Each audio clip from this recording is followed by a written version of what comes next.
কোনো অসুবিধা নাই, আমার কোনো অসুবিধা নাই, আমাকে বলি, আমি প্রশ্নটা বলি। জনাব তারেক রহমান রে বাংলাদেশে থাকা 1500 সংসদ আমি ওটা বলি নাই, আমি সংসদ যে কেউ তাকে 1500 কোটি টাকা দেয়, আমার কোনো আপত্তি নাই। আমি শুধু আমি এটা ক্লিক করে দেখতে চাই যে এটা কোথা থেকে আসতেছে। আমার দিতে হবে কেন? আমার যে নেতা, আমি আমার নেতাকে পছন্দ করতেই পারি, আমার নেতার বিপদের সময় আমি তার পাশে দাঁড়াতেই পারি না? এখানে কিন্তু কোনো নিষেধাজ্ঞা নাই, এখানে কোনো নিষেধাজ্ঞা নাই। এবং যারা সারা বিশ্বে বিভিন্ন জায়গায় ভালো ভালো জায়গায় আছে, তারা যারা বিএনপি করে, তারা তার নেতার পাশে দাঁড়াতেই পারে। আমি কিন্তু এই কথাটা বলছি। তার জন্য তাকে যে কিছু করতে হবে, সে তো সারাদিন কিছু করতে হবে না, কিছু করতে হবে না। একজন পাবলিক পারসন হিসেবে আমাকে দেখাবে, পাবলিক পারসন হিসেবে আমাকে দেখাবে তার টাকাটা কোত্থেকে আসতেছে। আপা একটু চাওয়া আমাদের, এটা আপনারা কাজ করেন, আপনারা সাংবাদিক, আপনার মনে কি কখনো এই প্রশ্ন এসেছে? আমি যখন 1 মাস বসে কোথায় পাবো তারেক সাহেবকে জিজ্ঞেস করার জন্য? আপনাদের ছাড়া কারে পাবো? আপনাদের সঙ্গে তো তার ভার্চুয়াল মিটিং হচ্ছে, আপনাদের সঙ্গে হয়তো হবে, সামনে অনেকের সাথেই হয়, তো আপনারা ওইখানেই জিজ্ঞেস করেন ওনাকে, আপনারা জিজ্ঞেস করতেই পারেন ভার্চুয়াল মিটিং এ। আমি প্রশ্নটা একটু অন্যভাবে করি, আপনার কাছে কি মনে হয় যে বিএনপি যেভাবে অর্থনৈতিকভাবে চাঁদা বলি, টাকা বলি, যেটা যেভাবে হ্যান্ডেল করে বা মানুষের টাকা, এটা কি আসলে স্বচ্ছ? মানে দিস ইজ দ্য আইডিয়াল, এইটাই করা উচিত এনসিপি। আমি আপনাকে একটা কথা বলি, বাংলাদেশের যে সিস্টেম রাজনীতিবিদদের জন্য, রাজনীতির, আমি সত্যিকার মন থেকে বলছি আপনাকে, সেই সিস্টেম কোনোটাই ভালো নয়। যে বলেন না, পকেটের সংখ্যা যত বাড়ে, পকেট মারের সংখ্যা ততই বাড়ে। তো ওই পকেট মারের সংখ্যা বাড়াটা নেগেটিভ রাজনীতি, নেগেটিভ প্রতিযোগিতা, নেগেটিভ প্রশাসনিক কার্যক্রম, নেগেটিভ সবকিছু, এগুলা কিন্তু বাংলাদেশে কোনো তুলনাহীন হতেই আছে। তো সেই জায়গায় আপনারা পজিটিভের জন্ম দেন, পজিটিভের জবাবদিহিতা, ট্রান্সপারেন্সির জন্ম দেন। সেইখানে প্রত্যেকেই, আপনি যে বলছেন আমরা কিন্তু আন্দোলনে কে আগে ছিলাম, কার কত কৃতিত্ব, সেটার ভাগ নিতেছি, এই নতুন বন্দোবস্ত করার ভাগ নিব না? আমরা একটু দেখাবো না যে 2025 থেকে বিএনপির টাকা হইলো এই না? ওটা তো আমি বলি আপনাকে, যেটা বলছে এটা একদম ডাহা ভুল, আমি মিথ্যা বলবো না। ভুল এই জন্যই যে আপনার জেবিনরা কি বলছে, বাংলাদেশকে একটা সুন্দর স্বপ্ন দেখাইছে, বাংলাদেশের সব প্যারেন্টসদেরকে, বাবা মাদের, তারা একদম আলাদা বাংলাদেশ করবে। আলাদা বাংলাদেশকে আমি অধম, তুমি তারও চেয়ে অধমতর, অধিকতর অধমতম হইবে না, এটা তো না। এটা কবি কি বলেছে? আমরা আওয়ামী লীগ প্রসঙ্গে আসি, আমরা একদম শেষ পর্যায়ে। আমার হাইপোথিসিস মার্কা প্রশ্নটা একটু শুনেন। বিএনপি যে 15 বছর ব্যর্থ হয়েছে, এর কারণ হচ্ছে আমরা কেউ বিএনপির পাশে যাই নাই, আর ওরা যে ব্যর্থ হইতেছে এই দায়ও ওদের না, আমরা কেউ ওদেরকে সাহায্য করতেছি না। কিন্তু আসলে না, ওদেরকে যারা সাহায্য অবশ্যই করছে, আপনার অরিজিনাল মাস্টারমাইন্ড ওদের সাথেই আছে। আচ্ছা ঠিক আছে, আওয়ামী লীগ প্রসঙ্গে একটু বলেন, আওয়ামী লীগ প্রসঙ্গে একটু বলেন আপা, আপনারা কি আসলে আওয়ামী লীগের, মানে আপনারা যত গালি আওয়ামী লীগ শাসনামলে দিতেন, এখন গালি একটু কমে গেছে মনে হয় আপনাদের সাথে? কি কোনো একটা আমি একটা জিনিস বলি শোনেন, যে মানুষটা চোখের সামনেই নাই, যে মানুষটার সবকিছু নিয়ে পালিয়েছে, যে মানুষটাকে ধরতে পারছে না, যাও ধরার কথা সেটা সরকার ধরছে না, যে মানুষটা আমার সামনে নাই। আজকে কথা কি ছিল, আমার সঙ্গে জেবিনের টকশো করার কথা ছিল না, আমার সাথে আওয়ামী লীগের একজন হয় পতিত নেতা, এমপি বা মন্ত্রী, এদের সঙ্গে করার কথা ছিল। সো যে মানুষটাই নাই, তার নিয়ে আকাইমা খালি মানে গিবত করাটা, এটা গিবতের পর্যায়ে পড়ে। আর বিচারটা আমাদের চেয়ে, বিএনপির চেয়ে পুর খাওয়া, এই 15.5 বছর কত যে পুকুর পারে, ঘাটে ঘাটে আপনার কি ডুবার নিচে, হঠাৎ করে আওয়ামী লীগের প্রতি আপনাদের একটু ভালোবাসা বাড়ছে কিনা মনে আপা, সেটা বলেন।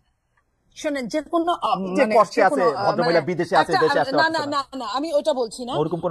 আমরা বিএনপি হলো এরকম একটা দল, উদারনৈতিক দল। বিএনপি হলো এরকম একটা দল, যে দলটা এরকম, যে একটা বাঘ 10টা মানুষ খেয়ে ফেলছে, তারপরে বাঘটা গুলি খায়, আহত হয়ে কাতরাচ্ছে, বাঘটার কাছে হয়তো 1 গ্লাস পানি নিয়ে গেল। এটা কিন্তু সৃষ্টিকর্তা এই বিধানটা দিয়ে দিয়েছে। তার মানে এই না যে বাঘের বিচার হবে না, এটা চায় না, এটা অবশ্যই চায়। কিন্তু বাঘটাকে, যেটা আমি আপনাকে লাস্ট বলি, যে ফাঁসি দণ্ডে আসামি, ফাঁসির যে আসামি, তাকেও কিন্তু মৃত্যুর আগে চেক করা হয় সে সুস্থ কিনা। সে যদি অসুস্থ হয়, তার কিন্তু ফাঁসি হয় না। আমি ওই কথাটাই বলছি। আমি অবশ্যই আওয়ামী লীগের বিচার আমাদের চেয়ে বেশি কেউ চাইতে পারে, এটা আমি বিশ্বাস করি। মনে আপনাকে ধন্যবাদ। আমরা একদম শেষ পর্যায়ে শেষ প্রশ্ন নিয়ে, আসলে প্রশ্নটা এর আগে করার একটু যাবেন, কিন্তু আমরা আসলে মানে আমার ইন্টারাপশনের কারণে বা অন্য জায়গায় চলে যাওয়ার কারণে অর্থনীতি বিষয়টা নিয়ে বেশি আলোচনা করার জন্য এটা খুব আলোচনা আসে না। আমি প্রশ্নটা আবার করি, এইটা আপনি আপনার মতো করে উত্তর দেন। সেটা হচ্ছে বিএনপি নিজেকে মধ্যপন্থী বলে থাকে, এনসিপিও নিজেকে মধ্যপন্থী বলছে, জাতীয় নাগরিক পার্টি নিজেদেরকে খুবই মধ্যপন্থী বলছে। বিএনপি রাজনীতির সঙ্গে আপনাদের পার্থক্যটা কোথায়? আমরা আসলে জামাত ইসলামী নেতাদের সঙ্গে খেলাফত মজলিসের মামুনুল হক এর যে রাজনীতি তার সঙ্গে বিএনপির তুলনায় এনসিপি নেতাদের উঠা বসা বেশি দেখতে পাচ্ছি, সংস্কার বিষয়ে চাহিদা কাছাকাছি দেখতে পাচ্ছি। আপনি যদি একটু বলেন যে বিএনপির রাজনীতির সঙ্গে আপনাদের পার্থক্য কোথায়, কার রাজনীতির সঙ্গে আপনাদের মিলটা কোথায়? ডক্টর জাবিন। আমরা মধ্যপন্থী দল এবং এখানে যখন জাতীয় নাগরিক কমিটি থেকে যখন জাতীয় এনসিপি হয়, আমাদের এখানে কিন্তু অনেক এই জুলাই গণ অভ্যুত্থানপন্থী অনেক মানুষ কিন্তু বিভিন্ন মতে বিভিন্ন আদর্শের, কিন্তু তারা যখন জুলাইয়ের পরে দেশকে নতুন ভাবে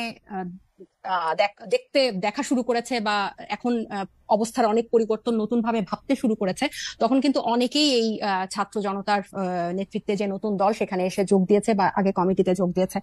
এখন এই জুলাই পরবর্তী বাংলাদেশ নিয়ে কিন্তু অনেকের ইচ্ছা, অনেকের আকাঙ্ক্ষা, অনেকের কন্ট্রিবিউশনের যে প্ল্যানিং, এগুলো সবকিছু চেঞ্জ হয়েছে।